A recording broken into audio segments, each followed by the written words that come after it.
Assalamualaikum warahmatullahi wabarakatuh. Kami dari kelompok 4 akan menjelaskan mengenai usaha yang kami dirikan, yaitu usaha roti bakar es krim. Baiklah, langsung saja saya akan menjelaskan mengenai aspek hukum dari usaha kami. Yaitu pertama, tempat usaha. Tempat usaha kami bertempat di Jalan Herta Sinding Baru, Makassar, Sulawesi Selatan.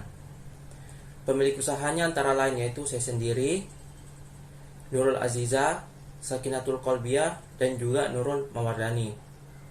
Bidang usaha kami bergerak di bidang kuliner atau makanan ringan. Visi dari usaha kami yaitu menciptakan sebuah usaha yang mudah diterima masyarakat dan merakyat. Misi dari usaha kami antara lain memberikan cita rasa yang terbaik dan juga memberikan pelayanan yang terbaik. Assalamualaikum warahmatullahi wabarakatuh. Perkenalkan, nama saya Nurul Aziza. Di video kali ini saya akan memaparkan materi tentang aspek pemasaran dalam bisnis plan. Nah, yang pertama itu produk. Nah, produk bisnis plan kami ini yaitu berupa roti. Nah, produk roti bakar ini berbeda dari roti-roti bakar yang lainnya. Kami mempunyai ide dan inovasi tersendiri dalam menciptakan menu roti bakar. Menu roti bakar spesial kami yaitu roti bakar isi buah dan roti bakar es krim. Kami juga memiliki berbagai macam rasa tersebut, maka supaya masyarakat dapat memilih rasa yang mereka inginkan sesuai dengan keinginan mereka masing-masing. Produk yang kami berikan tidak menggunakan campuran bahan kimia seperti formalin, sianida, zat beracun, dan lain-lain, sehingga baik untuk dikonsumsi oleh konsumen dan tidak merusak kesehatan. Adapun rencana usaha kami, yang pertama itu rencana jangka pendek, di mana usaha bisnis roti kami ini atau usaha bisnis roti bakar es krim yang kami rintis ini bertujuan untuk menambah pengalaman kerja di dalam usaha bisnis bagi kalangan sesama mahasiswa maupun bagi yang umum. Nah, selain dapat meningkatkan kreativitas, juga dapat dijadikan suatu usaha yang menjanjikan untuk kehidupan masa depan dan biaya kebutuhan sehari-hari kita. Nah, yang kedua itu rencana jangka menengah. Nah, di mana usaha yang kami rintis ini pasti akan kami kembangkan dan wujudkan impian kami bersama, yaitu ingin menjadi seorang pengusaha muda yang sukses. Yang ketiga, rencana jangka panjang. Nah, setelah berhasil mendapat pelanggan, kami akan lebih meningkatkan mutu dan kualitas dari usaha kami ini. Tidak lupa kami membangun jaringan dengan membangun kafe maupun franchise agar usaha yang kami jalankan dapat berkembang lebih besar dalam bidang usaha kuliner di Indonesia. Nah, berikutnya itu analisis pasar, di mana analisis pasar dan pemasaran roti bakar es krim kami itu yang pertama target penjualan. Nah, target penjualan ini berlokasi di tempat-tempat yang strategis dan di pinggir-pinggir jalan utama. Nah, seperti di alun-alun dan tempat keramaian lainnya. Nah, tempat lokasi tersebut yang banyak dilewati oleh masyarakat, baik masyarakat lokal maupun non-lokal, sehingga usaha kami ini mudah untuk dikenal oleh masyarakat. Yang kedua, sasaran konsumen. Dalam menjalankan usaha ini, sasaran pembeli kami yaitu mencakup semua kalangan masyarakat, tidak kalangan bawah, kalangan menengah, dan kalangan atas. Dari semua kalangan tersebut, sebagian besar mampu untuk membeli produk yang kami tawarkan karena harga yang kami berikan pun cukup terjangkau untuk semua kalangan. Harga yang kami berikan itu sebesar 10.000 per pieces. Nah, berikutnya itu strategi pemasaran, di mana strategi pemasaran kami yang pertama itu melalui media banner. Nah, promosi ini merupakan promosi yang cukup sederhana serta tidak memerlukan banyak biaya untuk melakukan promosi ini. Nah, cukup dengan memasang banner di dekat lokasi kita, berusaha untuk mempromosikan usaha kita sehingga secara tidak langsung semua konsumen ataupun masyarakat akan mengetahui usaha kita. Yang kedua, dengan media internet. Nah, selain menggunakan banner, maka promosi juga dapat dilakukan dengan menggunakan media internet, seperti dapat melalui Facebook, WA, Instagram, blog, dan lain-lainnya. Nah, karena sebagian besar masyarakat telah menggunakan media internet sehingga masyarakat dapat mengetahui usaha kita. Nah, yang ketiga itu membuka cabang. Nah, selain melakukan berbagai strategi pemasaran produk seperti di atas, kami juga mempromosikan usaha kami ini dengan cara menambah cabang baru untuk memperluas jangkauan yang sudah dimiliki, dan dapat dengan memperluas usaha roti bakar es krim ini ke daerah-daerah lainnya. Yang keempat itu pengembangan produk, di mana pengembangan produk dari usaha ini dapat menambahkan rasa yang mungkin tidak ada di pesaing lainnya, seperti rasa red velvet dengan harga yang terjangkau yang memberikan nilai lebih di mata para konsumen. Nah, mungkin itu saja aspek pemasaran yang bisa saya paparkan. Kurang dan lebihnya mohon dimaafkan. Wassalamualaikum warahmatullahi wabarakatuh. Assalamualaikum warahmatullahi wabarakatuh.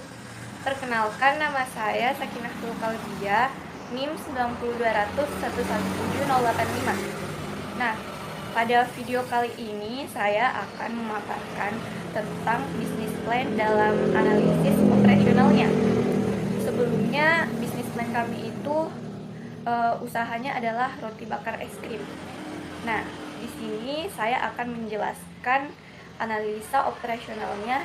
Yang pertama itu adalah rencana produksi.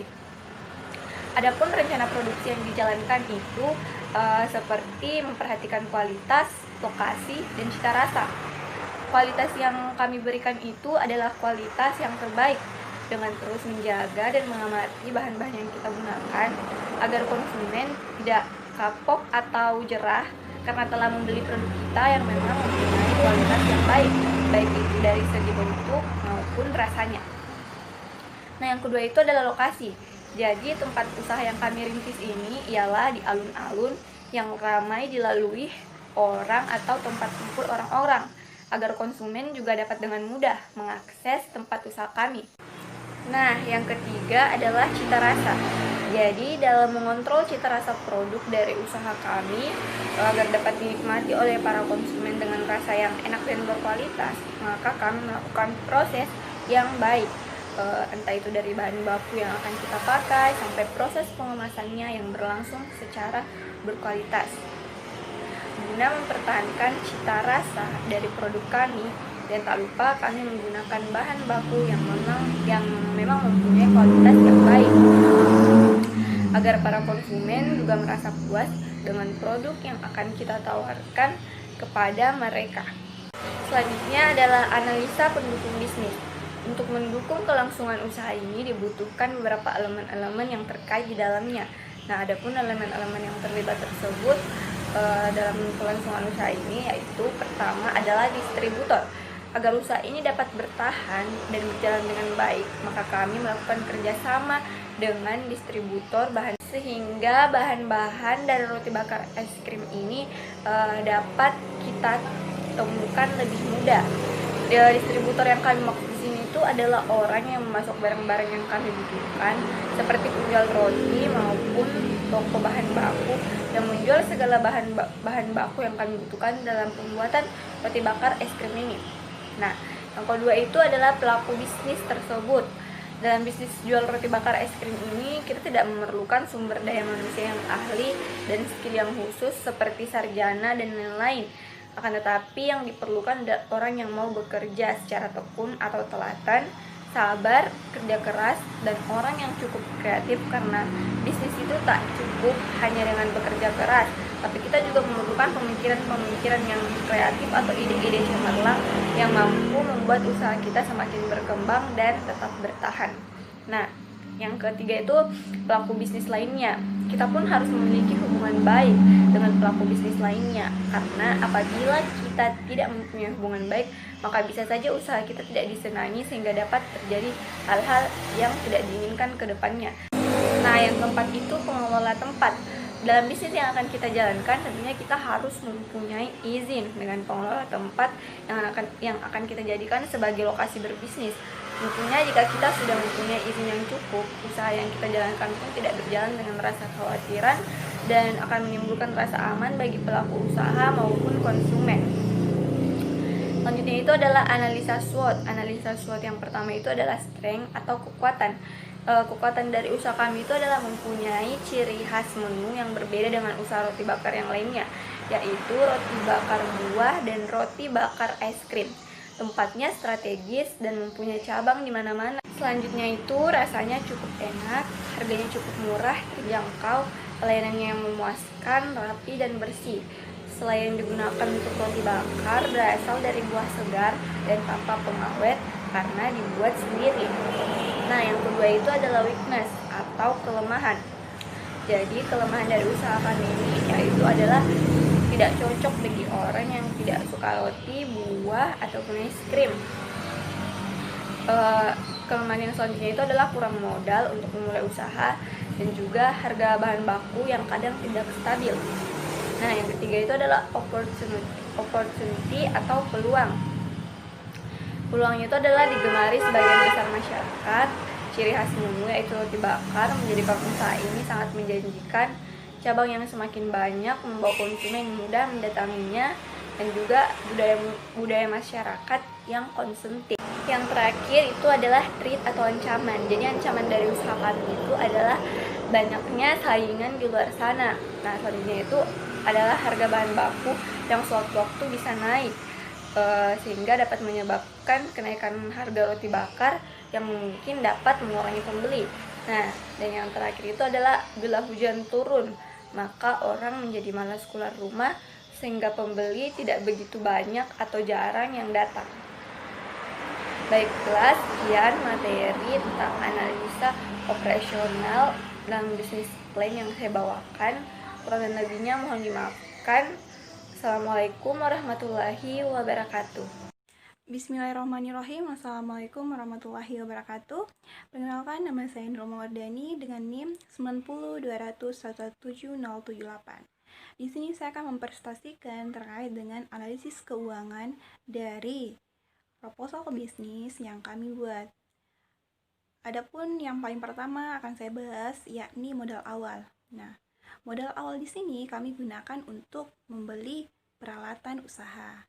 Adapun rincian peralatan usaha yang kami beli, diantaranya yang pertama itu kami membeli sebuah gerobak 1 unit dengan harga 3 juta, kemudian pemanggang roti 1 unit dengan harga 500.000, lalu kompor gas 1 unit 300.000, kemudian telenan 2 buah dengan harga 30.000, lalu pisau dengan harga 50.000 dengan jumlah 2 unit, kemudian tabung gas 1 buah dengan harga 100.000. Pasti teman-teman bertanya, kok mahal banget sih beli tabung gasnya? Nah, di sini kami menggunakan tabung gas yang besar sehingga wajar saja ketika harganya 100.000. Apalagi di tengah pandemi ini. Kemudian kami membeli serbet dengan jumlah 5 unit atau 5 buah dengan harga 25.000. Lalu ada solet dengan jumlah unit 3 buah itu harganya 6.000. Lalu ada kotak sampah 2 buah dengan harga 60.000. Nah, pasti teman-teman bertanya lagi, kok kotak sampahnya mahal banget sampai 60.000? Di sini kami menggunakan atau membeli kotak sampah yang bukan sekali pakai. Dalam artian di sini kami membeli tempat sampah yang besar, kemudian ketika sampahnya penuh, kami membuang sampah tersebut sehingga mengurangi yang namanya pencemaran plastik. Nah, ketika kita membeli kantong kresek untuk dijadikan kotak sampah, lalu kita membuangnya dengan terus-menerus, bukankah itu akan menambah pencemaran? Makanya kami taktisi di sini dengan membeli kotak sampah yang harganya mahal namun ramah lingkungan. Kemudian di sini kami mengeluarkan biaya juga dalam listrik, air, dan lain-lain dengan jumlah 250.000. Nah, apakah listrik, air, dan lain-lain itu masuk perlengkapan? Memang tidak, namun di sini dia termasuk dalam rincian awal untuk modal usaha. Di sini jumlahnya itu 250.000. Lalu ada merek usaha atau banner dengan ukuran 2 meter, yakni 1x1, listrik, air, dan lain-lain dengan jumlah 250.000. Nah, apakah listrik, air, dan lain-lain itu masuk perlengkapan? Memang tidak, namun di sini dia termasuk dalam rincian awal untuk modal usaha. Di sini jumlahnya itu 250.000. Lalu ada merek usaha atau banner dengan ukuran 2 meter, yakni 1x1. Di sini kami mengeluarkan budget seharga 100.000. Kok mahal banget sih, Kak? Bannernya sampai ukuran 1x1 aja harus ngeluarin 100.000. Di sini kami menggunakan banner yang kualitas paling bagus, sehingga wajar saja ketika kami mengeluarkan benefit, ketika kami mengeluarkan pembiayaan dengan harga yang lumayan mahal. Kemudian yang terakhir itu di sini untuk di modal awal kami membeli box es krim itu dengan jumlah 1 buah dengan harga 50.000. Sehingga ketika kita kalkulasikan total modal awal untuk memulai usaha ini, kami mengeluarkan budget Rp4.471.000. Nah, adapun untuk planning kami selama 3-7 hari untuk memulai usaha ini, kami membeli perlengkapan dengan rincian yang pertama roti, harganya itu 150.000, jumlahnya itu 30 bungkus. Lalu ada es krim 250.000 itu 1 kotak, nanas 12.000 1 kg, stroberi 12.000 1 kg, kacang 20.000 1 kg, coklat 16.000 1 bungkus, kemudian serikaya 20.000 1 kg, nangka 16.000 1 kg, susu 9.000 1 kaleng, dan yang terakhir keju 18.000 itu 1 kotak.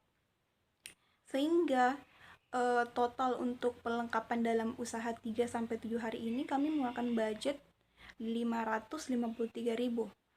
Jadi ketika kita kalkulasikan modal awal untuk perlengkapan dan juga untuk peralatan, yakni berjumlah 5.024.000. Cukup fantastis ya. Namun wajar saja ketika biaya yang kami keluarkan itu terbilang mahal karena kami menggunakan kualitas terbaik, sehingga itu menjadi ciri khas kami dalam memulai